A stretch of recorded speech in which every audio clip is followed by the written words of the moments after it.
What is up, everybody? Welcome back to another video. In today's video, we are back with another Detroit Lions training camp video, of course. And today, we're mixing it up a little bit. We're here with the video, not a live stream. But today's practice was extremely light. It was a lot of walkthroughs, a lot of special teams drill, and that did not include kicking or field goal kicks. So because of that, there's not a ton of notes that I actually have from today's training camp. But I still wanted to produce some sort of content for you guys. So what I decided to do was create a list of the standout players so far for me through 7 days of training camp based on my expectations at the beginning of training camp. Because we're essentially a week in to training camp, and then we'll pick it back up starting tomorrow. But also, the Lions posted a 40-second clip of some of their highlights from yesterday's training camp practice, which me and Easy spoke on for a couple of hours. That episode is still absolutely worth checking out. For about the first 30 minutes, we talked about our experience there, but then after that, we really dove into practice. So definitely go check out that live stream if you have not. You can definitely skip ahead a little bit, probably make the experience a little bit better if you just want to hear about how training camp went down. Then towards the end, I started to read through some of my notes from practice, so we got to knock out a lot of things there. And I think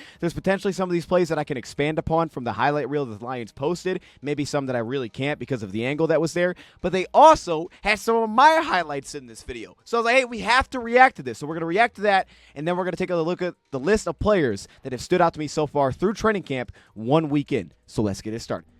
Okay, now before we get into some of the highlights that they posted from yesterday's practice, I did have a few little notes from today's practice, even though, again, there really wasn't much to take away. It wasn't like a player was beating somebody else out in a competition. There was no pads on today. Like I said, pretty much everything they did was just a walkthrough, even in team drills. But a couple things that I did note from the beginning of practice, Emmanuel Moseley still taking first-team reps in the slot through initial walkthroughs. Just a little note there because we know that battle's kind of a competition right now with Meek Robertson's been mixing in there. And also, when they went into stretching, Parker Hesse was with the running backs. Sean McEwen was not with the running backs. He was with the tight ends. And, of course, Malcolm Rodriguez is still with the linebackers. Only reason I make note of that is because we did that show right before training camp started talking about the fullback position battle and how that's something that we could be overlooking and how fun that one could be. And Parker Hesse has seemingly been kind of dialed into that's really his role when the Lions utilize a fullback is Parker Hesse, you're the go-to guy in those spots. So, of course, we know Malcolm can do it. He's done it in the past. But right now for that competition, Parker is working with those guys consistently. We also continue to see some of our running backs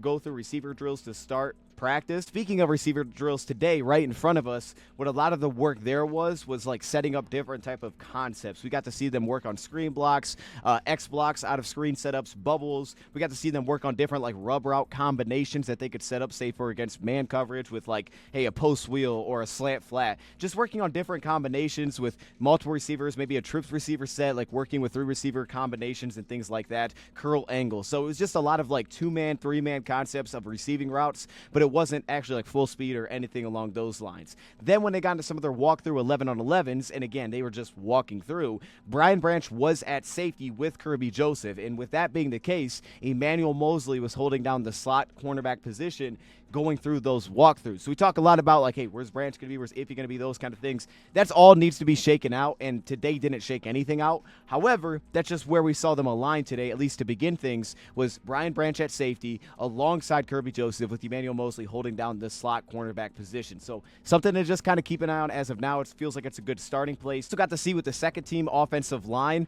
Now, this was a little bit different because Penei Sewell stayed out there. They just kicked him to the left tackle position. And that was something that they still utilized. So, of course, you always have that flexibility with Penei Sewell. And it seems like if they ever needed to this season, that would be kind of their go-to transition, is still pushing Penei Sewell at the left tackle position, at least as of now, just going through walkthroughs. We also got to see a couple of sets, like in 12 personnel, for example, with Amon-Ra St. Brown and Darius Fountain handling the receiver position for the Lions. Coverage position, when they got into the red zone, we got to see that classic 2-man kind of coverage look, but specifically where linebackers are passing off vertical routes to the safeties, dropping back underneath, and then you can have your slot corner stay on the trip side, drop back out if the receiver makes an under route. So if he makes an under route, we can make that call, pass it off to the backer. We can drop out as a slot corner, help back over top. I've already passed it down underneath. So we still got to see that kind of look that we've seen in years prior with the Lions, and that's actually the type of coverage that we've talked about over here that I'm really excited about for both Jack Campbell and guys like Brian Branch. And again, we got to see Brian Branch walking through those red zone drills, playing the safety position.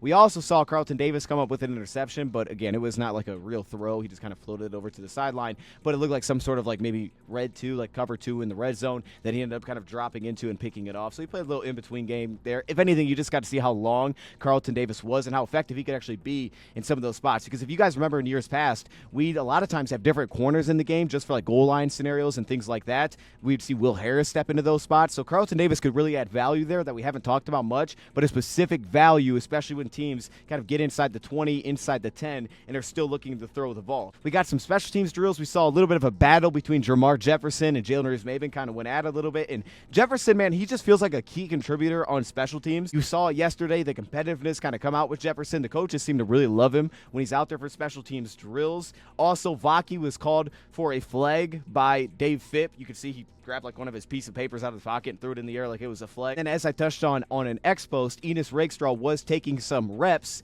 as a backup slot cornerback through walkthroughs. Again, there was nothing here that was full speed. It's not like he was... How well was he doing? I have no idea. They were just simply walking through, but he was in that role, and I feel like I haven't noted that in the past that he was actually stepping into that role whatsoever, but we did see today that he was. Again, that was not with the starters. That was with the second unit, but with guys like Stephen Gilmore, Kendall Vilder, Robertson can play out there as well. Something to definitely keep an eye on. Any flexibility that Enos can add can help his chances to get on the field sooner rather than later. We know he can be valuable in special teams day one, but open up more opportunity to find the field defensively. So those are my little notes that I had from today. Again, there wasn't a ton there. Now I want to quickly kind of check out some of these highlights that they posted from yesterday. It won't be like a in-deep dive kind of analysis of this, but I thought I would just check some of these out. Maybe I can add some value to some of these plays.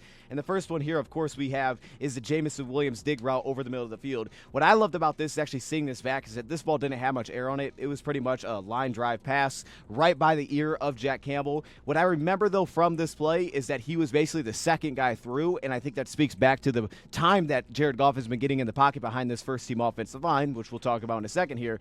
But also, I really like the setup there. It's still expanding what Jamison Williams' role is as we talk about opening up all three levels of the field, and we're really seeing that in camp. And to see plays like this, but also just kind of the timing aspect of it, right? Not being the immediate first progression, but being the second guy through, allowing it a little bit more time to develop, allowing to race through there and then find the open hole. You can see he's running away from Terron Arnold in man coverage here, and it was right next to, like I said, the ear of Jack Campbell. And I didn't see what the quarterback was looking at there. Maybe he looked him off a little bit. It's like seeing the different variety that Jamison Williams is adding to his route tree. As we talked about, he's playing a lot in the slot as well. So he's opening up a much more vast route tree than what I think we've seen in years past. You can see the hands and then the tuck and protecting the football into traffic. He's been very natural with that, having to pick and choose those spots like, hey, I got to be a possession guy. I got to come down with the football in this spot. Y'all see the highlight reel? What? Hey, yo. I don't even know if this was for Caden Davis or for me, to be honest with you. I think they were trying to record me and Easy over there, but Caden Davis kind of gotten away a little bit. Caden, I don't know what you're doing. You know what I mean? Like, basically took the camera with him. You know when the team was on a trick play and they accidentally show like, oh, that guy doesn't even have the ball, and then they move back over? It was kind of one of these things. They were trying to show us, and then all of a sudden they're like, oh, snap, that's the wrong. So it was just too late. It was too late, dog. You already moved the camera. But, you know, it happens. I've been there. You know what I'm saying? It happened. No, seriously, though, like this pass was beautiful from Nate Sudfeld. Sudfeld's been playing well. You can see Malcolm Rodriguez looks like he was blitzing on that play. We got to see a lot of that usage. Malcolm Rodriguez taking off of the quarterback and having some success. But what I loved about this one is that when he got out of his break, you can see him kind of like dial it down a little bit. But then look at the speed where he's able to make up speed to track the ball down the field, gain speed. But then he also has that field awareness to then dial it back down right there, kind of stop his momentum completely so that he can get both feet down in the back of the end zone to score a touchdown. And that's actually how the drill ended, was that touchdown that Caden Davis had, doing a situational drill. And it was only the second play of the situational drill that scored a touchdown. So the thing that stands out to me here is we saw with Arizona, of course, he was a very big intermediate threat with them consistently underneath as well.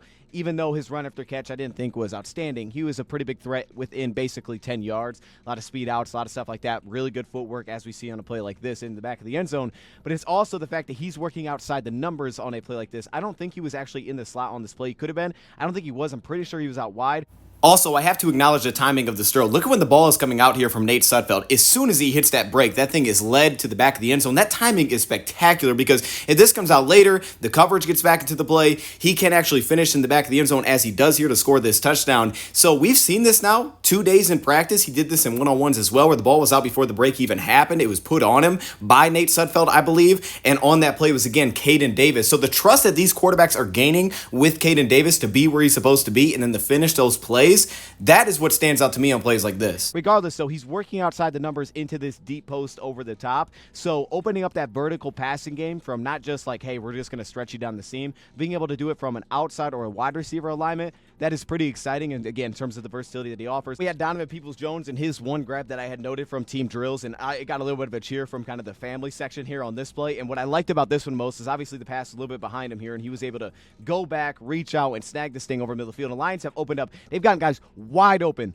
over the middle of the field consistently within their first team. We've seen that, but now you see Donovan Peoples-Jones get open here over the middle of the field. And what's nice about this one is obviously the acrobatic catch that he makes here, how quickly he's then tuck it, but he's trying to become a runner immediately. He stumbles and he's unable to take off after that play, but that's what Donovan Peoples-Jones is all about, is those kind of passes. That's that acrobatic catch. That's the thing that DJ Chark opened up in his game when he was effective for us. And then once again, you could see me down there now taking notes, okay? So, hey, look, man, the notes are real. Now you got proof. The notes are real. I'm not making stuff up, okay? We saw it happen. Emmanuel Mosley, they had him here with the tackle for loss, and it wasn't this play exactly, but it was cool to see that because I didn't even get to see that based on our angle. I didn't know that he even made that play. Have a nice little out here underneath to Sam Laporta. Slant touchdown to Fountain, and this is one where they just had to break down and coverage, so he took off for a touchdown, and he just would have scored. Fountain didn't do anything crazy. It was basically they ran one of those route combos that we were talking about. They didn't pass it off correctly in the background between Carlton Davis and I believe Taron Arnold, and because of that, he just broke it off for an easy touchdown. Then we get to see a couple tackles for losses by here Jalen Reese-Maven shooting into the backfield with James Houston following right behind.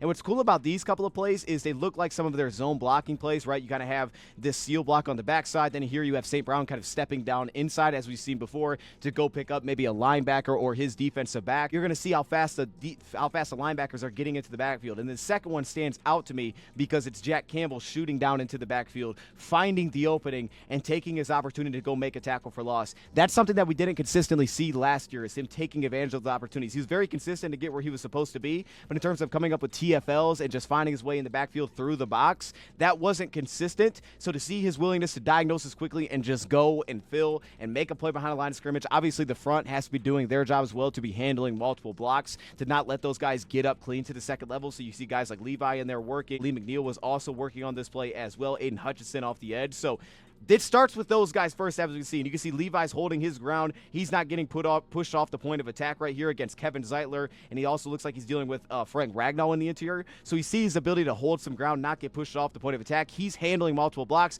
As soon as you do that, you can open up that gap for the linebacker to just step his way down cleanly. And again, for Jack Campbell to see that opportunity and just expose it, absolutely love that, because that's the next step in his game to becoming a guy that can also pick up more negatives for us, right? He's very consistent against the run, but now being able to create more negatives for us against the run is a huge next step for his game. And then, of course, Fountain had one of the best grabs that I thought that I've seen from him so far through camp. He's had a lot of good ones, but this one was pretty. And what I liked about this one the most was just how immediately explosive he actually is capable of being. Like, the ball gets on him in the air, and how fast he's able off this right foot to get himself into the air, how quickly he's able to react to that pass, because it wasn't like a deep pass downfield where he had time to kind of set himself up for this one. This ball got him quickly, it got up high, and he was immediately able to get up into the air immediately on this play. Cornerback couldn't. It looks like Kendall Vilder on this play. And then you see the strong hands away from his body. You can see the right hand by the cornerback trying to jar it loose, quickly into the tuck again, but strong hands away from his frame, and then finishing to the ground. And Fountain, again, range, radius, on paper, it should be a big part of his game. He's super explosive just like that. He has the length. He's got the body type to deal with contact. But right now what we're seeing is that he is actually constantly finishing in those spots so far through training camp where, you know, in the past preseason, we didn't always constantly see that. And then here, Lawrence Strickland gets his interception, stepping down in front of a route. Lawrence Strickland, every time he's playing downhill, seems to make a play. Pass or run, he just finds a way to make plays. Now we have Enos Rakestraw's interception, and really on this play, it kind of takes me back to remembering, you know, coming out of the draft, like this wasn't a guy with a lot of ball production. He didn't just have interceptions on his resume. So ball production was one of the biggest questions actually about Enos Rakestraw, right? There was aspects you liked there, but he was not a guy that was consistent at taking away the football. The flip side is a lot of that was vertically for Enos Rakestraw. But here, when you're talking about kind of that first and second level, right, being able to, like he does, he is very aware, plays with, to me, really good route awareness, good anticipation underneath, and this is why he's able to just shut off routes. This is why in one-on-ones he steps in front of slants and he breaks up the football. He has that aspect prospect. We just haven't always seen vertically the consistent ball skills. And he actually had a dropped interception that was a vertical push where he stayed on top of it. It was a really good play, actually. Looked like maybe the receiver was not on the same page as him, but maybe he was just taken away and the quarterback was just trying to throw it away because he put it like 10 yards over the receiver that kind of just walked out of bounds.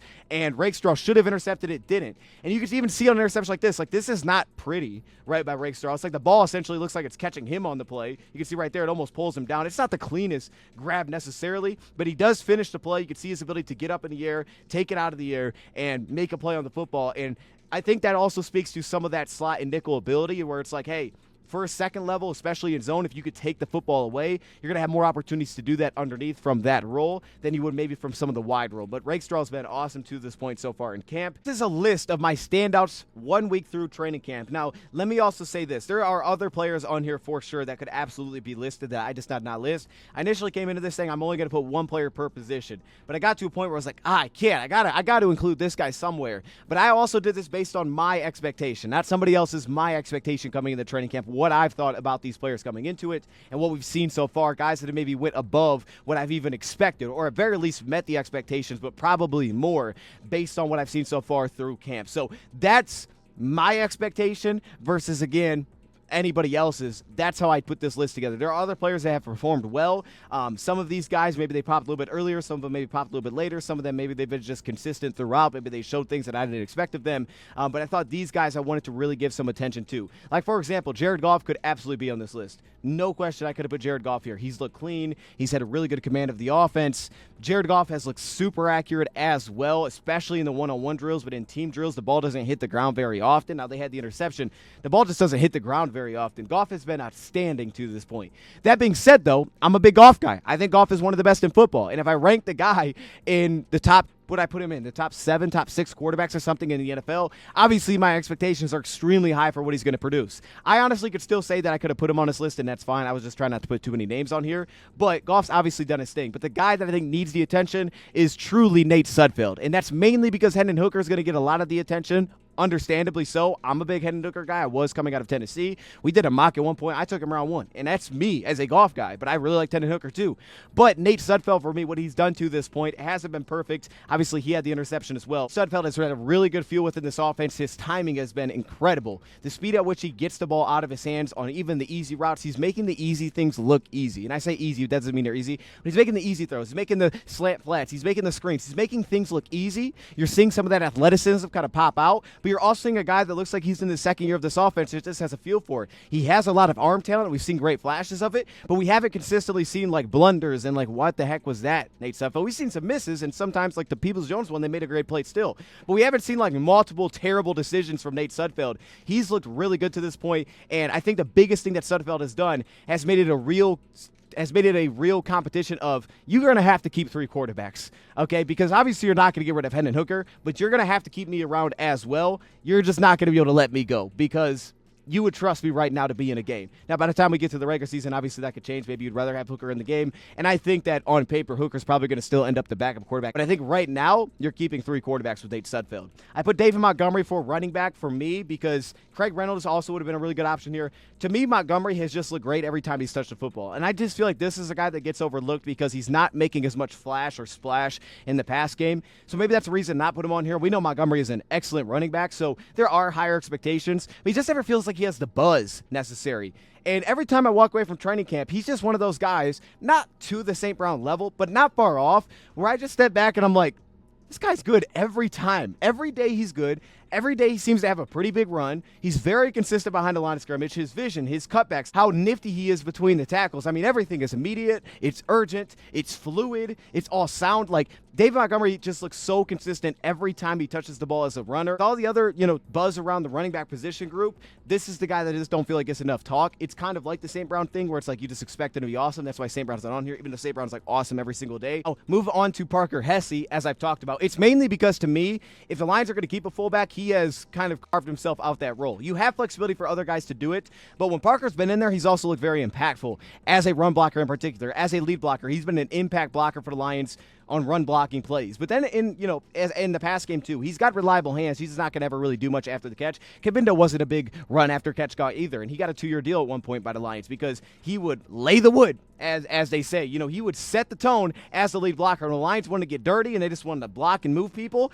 This is a guy, Parker Hesse, to this point has handled that. He's one of the guys that I've noted through camp to this point that's dropped somebody, put somebody on their back. We've seen multiple guys do it. Rodriguez, we've seen Lee McNeil do it. Parker Hesse has also done that from the fullback position. I also list tight end because that's where he's actually played in the past, though he's built like a fullback, kind of the opposite of McEwen, who's played fullback, but he's built like a tight end. He could add flexibility there maybe to a certain extent, but at this point, fullback-wise, he looks like the lead candidate for that. It's just, can he make the team? And that, to me, is a lot going to have to do with what he can do for special teams.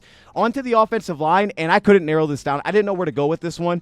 I think Manu is another good option if you just wanted to put one name, because to me, Giovanni Manu he's actually looked pretty sound every time I've watched him at left tackle. I just need to see more, so I don't feel great about really putting one particular guy on here yet. That being said, though, the entire starting offensive line / Graham Glasgow. Graham, I think, is a guy that deserves some loves to this point because he's now working at left guard, which a lot of times in the past he's worked at right guard. The biggest thing about Glasgow is it feels like every big run is behind the left side of the offensive line. Most big runs are behind the left side of the offensive line. And obviously, that's a huge element right now because Taylor Decker, solid run blocker, but he's not a people mover like Penei Sewell, right? He's not that. He's not that like vicious, like monster when he gets up to the second level. He's not that. He feels like more of a positional blocker. So when you have a guy like Graham Glasgow, you're asking a lot of him to create movement. Obviously, having Frank next definitely helps a ton there. But you're asking a lot for him to help create movement. He's a big-time athlete. We know that he pulls extremely well, and he's also a great athlete as a zone blocker. So right now, we're seeing a lot of that zone rushing success towards the left side of the offensive line, utilizing the athleticism of Taylor Decker on the left side, and then shooting upfield Graham Glasgow and allowing Frank right now to kind of lead the way towards the interior. It's a great mesh altogether. You can put anybody you want really here. And then I think Manu's an interesting one for depth. But right now, I'm going to roll with Graham Glasgow. But really the entire starting offensive line, there is a clear gap when the starters are out there versus when they're not out there in their ability to be consistent, pass protection, picking up blitzes. The starting offensive line has handled business, and it's not always perfect. I thought actually the last practice, full practice, not today but yesterday, was the best pass rush that we consistently got to see against that first unit. Lee McNeil multiple times was in the backfield. He had some wins over the right side of the offensive line as well. That was the most dominant I thought the pass rush had been to that point. And it was great. They needed that. But up to that point, the consistency at which Goff just had a pocket to step up field, the interior was incredible. And then on the edges, Sewell might give up a little bit of heat, but he wasn't giving up clean wins. You just weren't getting that from really either side, right? So to that point, the offensive line's been incredible. Then Aleem McNeil. Now, Aleem, again, is another difficult one because I have high expectations, but I think truly what he did yesterday cemented him being on here. I had him listed with 3 sacks. Maybe not all of them were officially sacks. Maybe a couple of them were more so pressures, and they wouldn't have counted as a sack, but I had him listed with 3. And the thing that I like about this is he is working against an incredible interior. Now, obviously, Graham Glasgow's had his ups and downs in pass rush from the interior. He hasn't been great in that spot, but he's been pretty darn good. And then, of course, you have Frank Ragnow, and you have Kevin Zeitler, who's working against a ton. And for him, on that side of the line of scrimmage, multiple times yesterday to find success getting after the quarterback, and he's doing this without DJ Reader. It's not like he has his partner alongside him. Now, he's working next to Hutch a lot, but he's not working next to DJ Reader, who's the other guy that's going to be working in the interior that could potentially handle a one-on-one if the double team goes to Aleem McNeil, or vice versa if he gets the one-on-one because DJ Reader has to deal with 2 guys. Quick little side note to this is that we had heard that Aleem McNeil has at times, even though it often rotates in who actually leads in terms of weightlifting, it's been Aleem McNeil at times has led in terms of weightlifting in the weight room. And to me, a guy that has shed weight over recent years to kind of fit into sort of that 3 technique a little bit more naturally, that is incredible to think of how much power he has also been able to maintain through some of that body transformation. You're not really getting that right now, right? You have next to Broderick and to Levi or Pecco, and right now Aleem McNeil, yesterday, he just flashed over, and he looked dominant. He looked dominant against their starting offensive line, which is a rare occasion. And because of that, I had to give Aleem McNeil some love on the defensive line. Moving on to the edge position, I got 3 guys listed.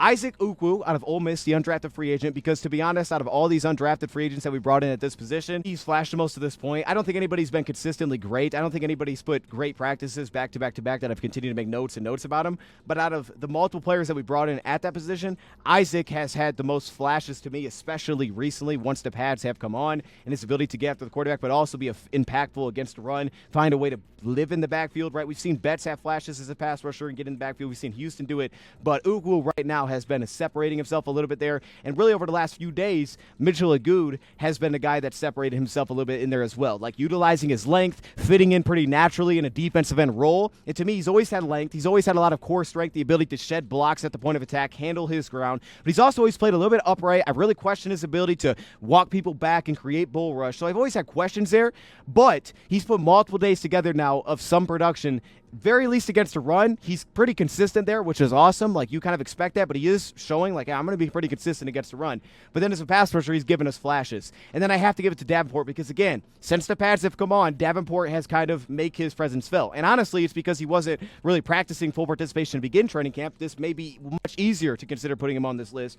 But Davenport, over the last few days, getting back in the swing of things, he looks dominant when he's against the second-team offensive line. Against the first-team offensive line, it's not always like that, but he's working back from an injury too. He essentially missed almost entire last season, but against the run, you always feel his impact. The guy just looks different than everybody else that's on the field, and his versatility so far has been noticeable. He's playing everywhere on the defensive line. Again, you can put guys like Levi on here. I have no issue with that whatsoever. You can put a lot of guys. I've seen Wingo have flashes as well, but for me right now, those are the three that have really above expectations, right? That's where I'm at with this. Moving on to linebacker, I'm just going to stick with one. I'm going to put Derek Barnes. I like Melk Rodriguez a lot here. That's why at the bottom I listed him as an honorable mention because he's had flashes. He's consistent against the run. You just wonder how much his role will be expanded. We know what he is as a special teamer, but he's also been a really nice blitzer. But for me, what's shown up with Barnes, it's not just the interception. That was great. He showed the athleticism. He showed the ball skills. And you're like, man, he picked up right up from last year. But this guy is playing off ball, and he's playing on the line of scrimmage. He'll play Sam. He'll play Mike, right? He'll play all over the linebacker position. Then the biggest thing is he's actually showing like some real pass rush presence. I'm not going to sit here and be like he's been dominant because he hasn't been. I don't even know if he's had a sack listed for me. But multiple times I felt the presence of Derek Barnes off the edge opposite Aiden Hutchinson. You combine that with the fact that we already know what he is as a run defender. Obviously, his measurables, those kind of things, and just kind of the buy-in that he has this year to take off. Like, this is my contract year. I want to go get paid. And I also don't want to be taken off the field. Because right now, you know, for him, the thing is you have Jack Campbell, who the Lions are going to want to play a ton, and a lot of teams don't consistently have two tight ends on the field or two backs on the field. So you don't get a lot of that Sam linebacker look. That's not a consistent role all the time. So for him, he's trying to find ways to prove, like, yo, don't take me off the field. Whether that's I'm going to be better at off-ball linebacker than Jack Campbell or Alexander Deloney, or, hey, I'm a better pass rusher than James Houston or Matthew Betts, who, according to Dan Campbell, they're going to take some things off his plate, which I think is great because I thought with Matthew Betts, like, early I noticed him in practice, didn't notice him recently. He said that we've kind of put him in that sandbacker position, and it's been a lot, so he's not playing maybe as fast. So we want to speed him back up. And I think with Matthew Betts, you've seen the athleticism and flashes, haven't seen consistent production. Though, as I said, I like him as an interior rusher more than on the edge. We always knew that he had the athleticism to move around and coverage, things like that. And I think that's what really excited the Lions because he was capable of doing that. You just didn't see it a ton in the CFL, but that excited them, so they tried a new role. It seems like they may pull back to more of that defensive end position. Now we'll see if he could separate from Agood and those kind of players. But Derek Barnes has shown all three different elements: run defense, pass rush, and coverage, and he is a man on a mission. That's why he's on this list. Cornerback position, clearly I cheated here. I basically have four guys listed. First off, Khalil Dorsey and Stephen Gilmore out wide.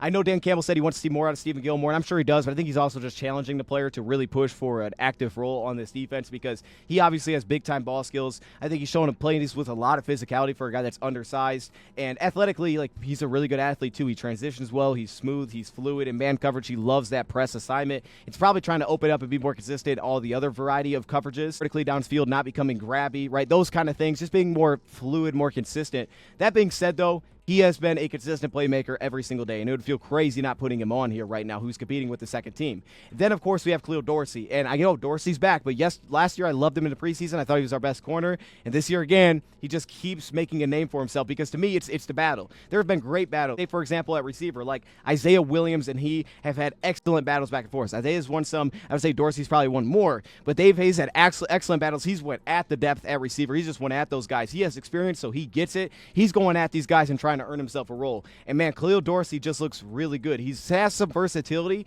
but at cornerback, again, very physical at the line of scrimmage as we're seeing. We know that he has a lot of the athleticism traits that you're looking for. He has some of the best, most blanketing coverage that I've seen so far versus the matchups that he gets thrown into. And right now, he's battling with that second team to compete for a wide cornerback position. And as of now, I would have him above guys like Kindle Vildor at that position currently. I just love the way that the guy plays the game. I love the footwork that he plays with off the line of scrimmage in a press as well. I love how efficient his footwork is to just stick in guys' hips and ability to blanket coverage. So for me, he's got to be on here. Now, that pulls me back to receiver because I just realized I missed it. Put 3 guys, Caden Davis, Darius Fountain, and then, of course, Jamison Williams. First off, for me, Caden Davis is a guy that I was pretty hyped up coming into camp, so I felt like I shouldn't put him on this list because I had a lot of this was the guy for me. It was like, hey, players at their receivers position that are competing for spots, what's the one to watch? For me, it was Caden Davis because of what he did with Arizona. And at this point, he hasn't had like dominant days, but he's had the ability to open up a lot of versatility outside of like consistent level 1 effectiveness. He's opened up, though, a lot of versatility as a pass catcher, and I think he's as advertised in terms of footwork as we see from the touchdown clip. He looks as advertised, a lot of things that you'd hope with their vertical speed. And then you have Fountain, who, of course, has taken everybody kind of by storm here and like, whoa, this guy's playing with the first team. And Fountain, to me, all Fountain's done is he's taken like what you knew that he was pretty good at from other teams, Chicago, those kind of things, and he's just expanded on them, and he's consistently won in those ways. You've had some drops that he didn't come up with, but he's also putting together a lot more production than most receivers. He's getting a ton of targets. They're carving out a role, and that's a role that the Lions needed. This offense is a big-body physical receiver. He's making it work. I do still have concerns. I have concerns in a preseason setting what he's going to look like against press coverage. Can he consistently get off the line of scrimmage? Because he was not consistent getting off the line of scrimmage. His footwork, the angles he would take, he just get jammed, he get locked up off the line. Couldn't always separate level 1 and level 2 specifically, where out of breaks, like you would watch him and you like the efficiency in the footwork, but the flip side was like he wasn't really separating out of cuts. There was no burst out of breaks, so guys would kind of just stick with him. Or like deep curls, like there would be no separation. It would purely turn into like I gotta position myself. He was always good off schedule, always had a lot of range, and always had double move threat because he could get over top. Fountain, to me, though, they've really played into what he does well, and he's found a way to carve out a role and become very consistent. And then, of course, Jamison Williams. And you could put Antoine Green here for flashes because I think Green just looks stronger. I think he's the guy that could really pop in preseason. May not hear about it until now.